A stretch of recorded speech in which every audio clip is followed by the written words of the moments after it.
సంవత్సరాలు ఈ ప్రజలకు అందుబాటులోకి రావాలి అని పార్టీ పెట్టి మీకోసమే ముందుకు నడిచిన జగనన్న పార్టీ, ప్రజల పార్టీ, మన పార్టీ.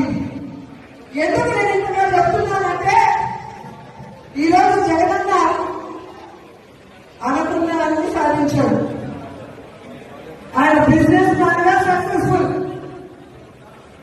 ఆయన ఫ్యామిలీ మ్యాన్ గా సక్సెస్ఫుల్, ఆయన సీఎం గా సక్సెస్ఫుల్.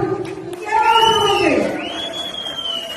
కానీ రాష్ట్రంలో కూటమి ప్రభుత్వం వచ్చిన తర్వాత వాళ్ళు చేస్తున్న అరాచకాలు, విధ్వంసాలు చూసి మనని నమ్మిన కార్యకర్తలను మనం కాపాడుకోవాలి, మన కోట్లేసిన ప్రజలకు మనం అండగా నిలబడాలన్న చిత్తశుద్ధితో ఆ రోజు నుంచి ఈ రోజు వరకు పని చేసుకుంటూనే వెళ్తున్నారు.